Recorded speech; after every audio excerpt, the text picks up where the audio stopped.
Hey, what is up, everybody? This is Stevie Breach coming to you here with the November 10th edition of Monday Night Raw. That is what Monday Night Raw is. It's supposed to be. That is what it's based on.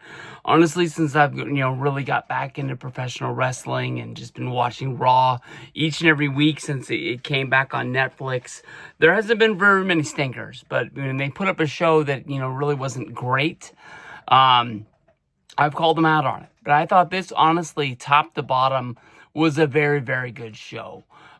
Three really good wrestling matches on there. Basically, John Cena being the hook of, your main event, even though he was in the opening match of the night.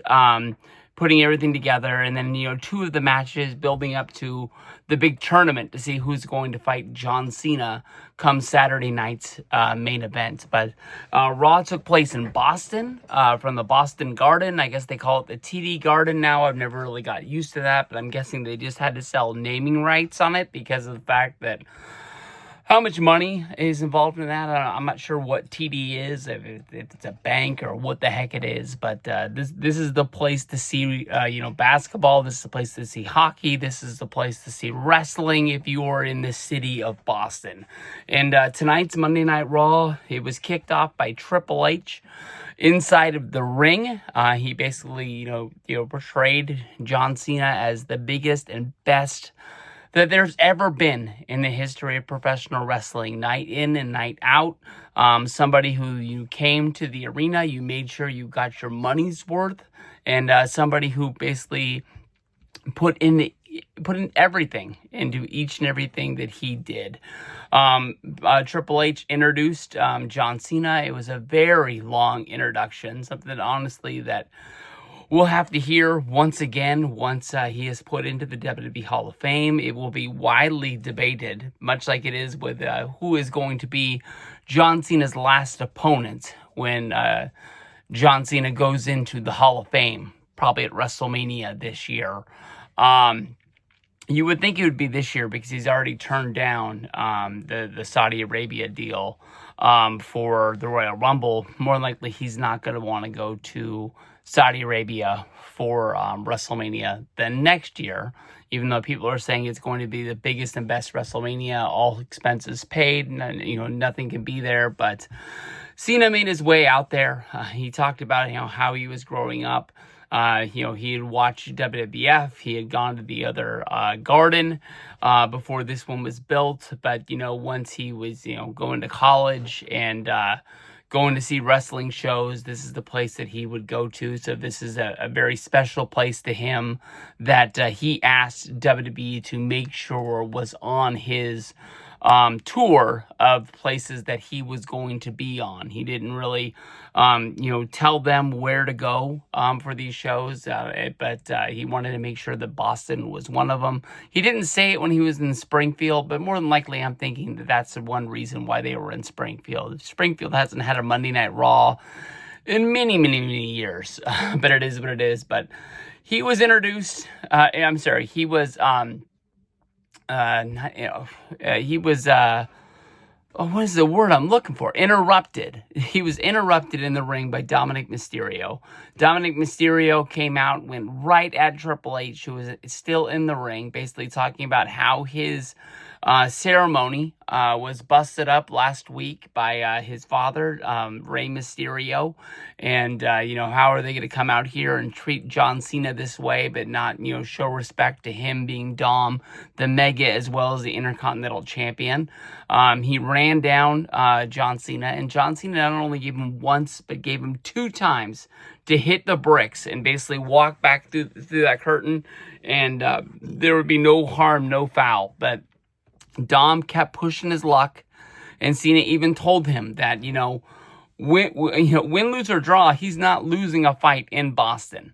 Boston, he basically is Superman. He could do anything. He is invincible with this crowd behind him. And luckily for John Cena, and unfortunately for Dominic Mysterio, your head booker of the company, Triple H, is standing inside of the ring and says, "Hey, Dom, you basically said that you can beat anybody in this ring.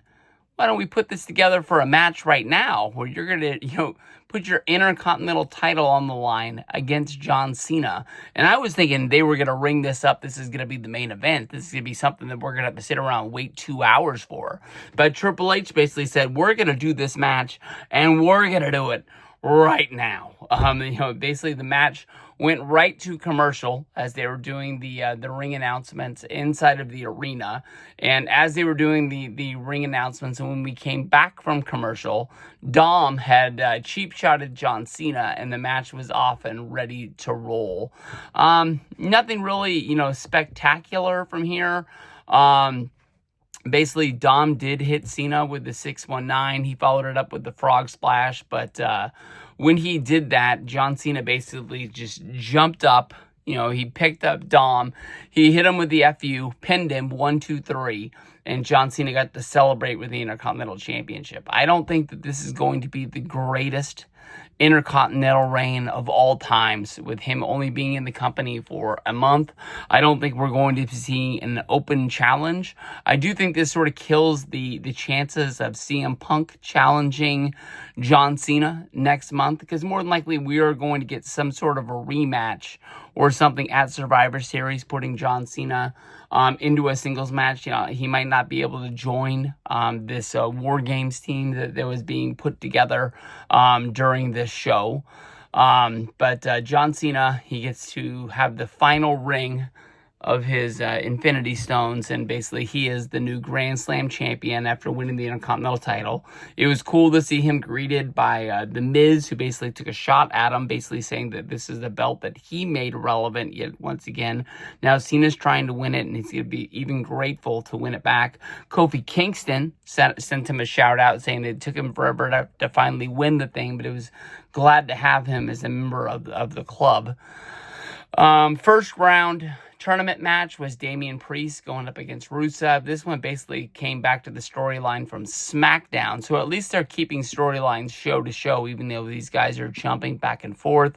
Damian Priest was attacked by Aleister Black on SmackDown, so his eye is all messed up, and he just basically wasn't able to see in the ring tonight. The match went 8 minutes, but I'm surprised it even went that long. Rusev basically had the advantage almost the whole entire time.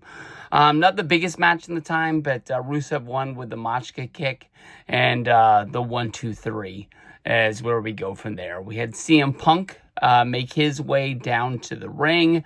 He called out Logan Paul, basically saying that they were going to fight tonight. He basically also told him that he was not going to put the championship on the line, but he wanted to see what was going on.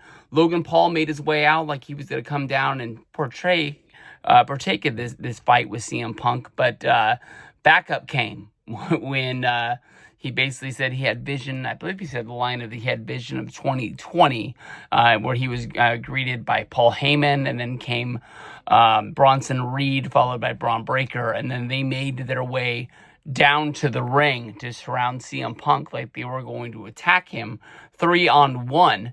I don't even know where Jey Uso spawned from. He just he popped up into the ring. We didn't get no music, no yeeting, no nothing. He just was there. He told Punk last week that he had his back and he was ready to fight. I still think that Survivor Series is going to be coming down to Jey Uso turning on CM Punk, but we'll have to see that at a later time, because all shades of gray that were with Jey Uso are vanished. They are gone. He just is a good guy.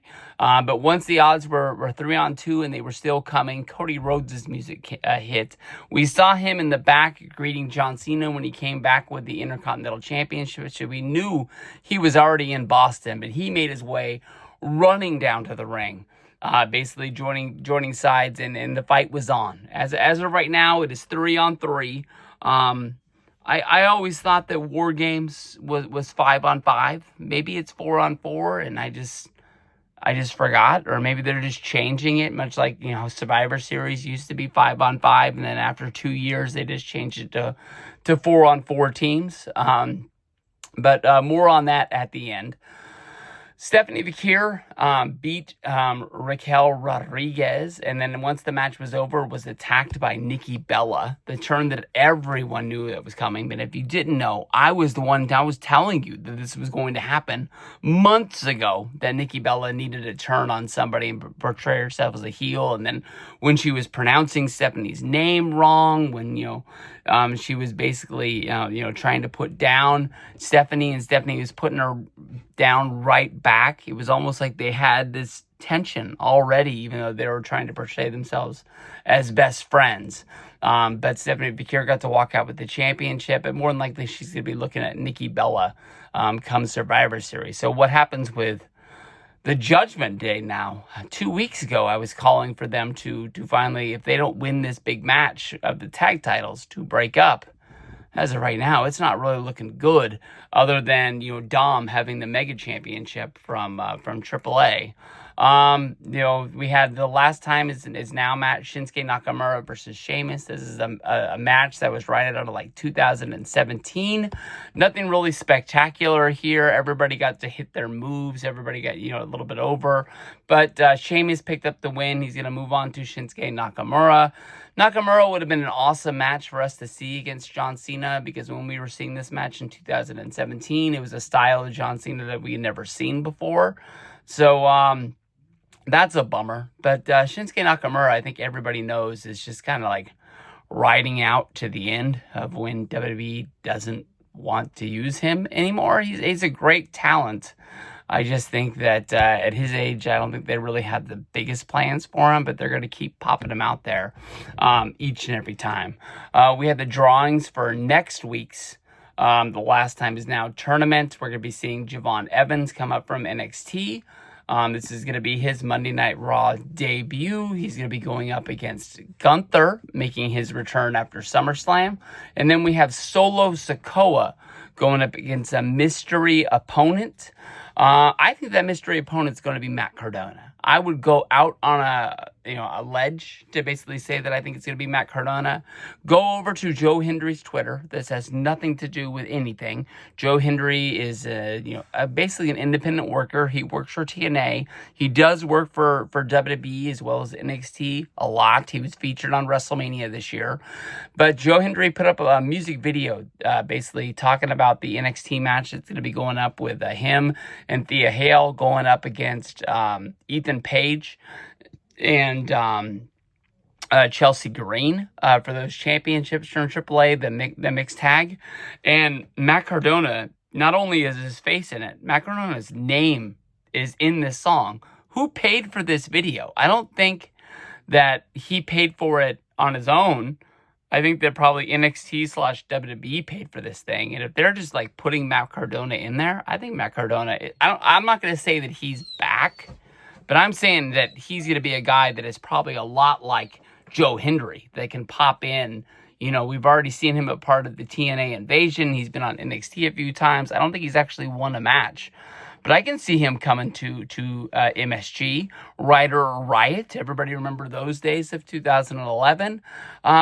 I'm going to be crazy here because it's Solo Sikoa. And I think everybody knows who watches my videos. I am a Solo Sikoa fan.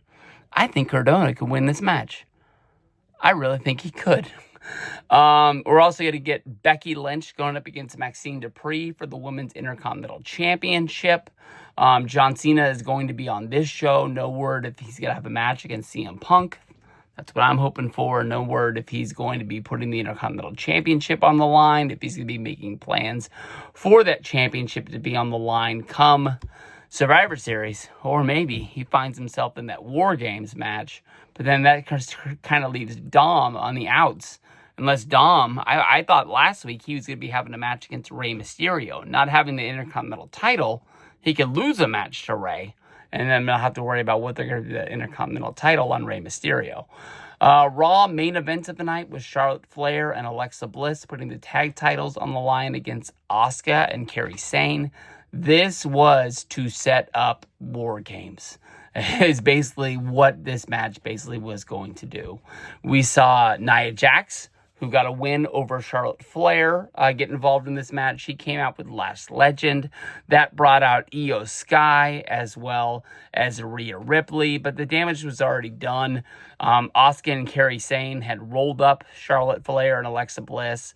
At one point, Charlotte was basically fighting alone, and she had this match won. She hit one hell of a moonsault during this match.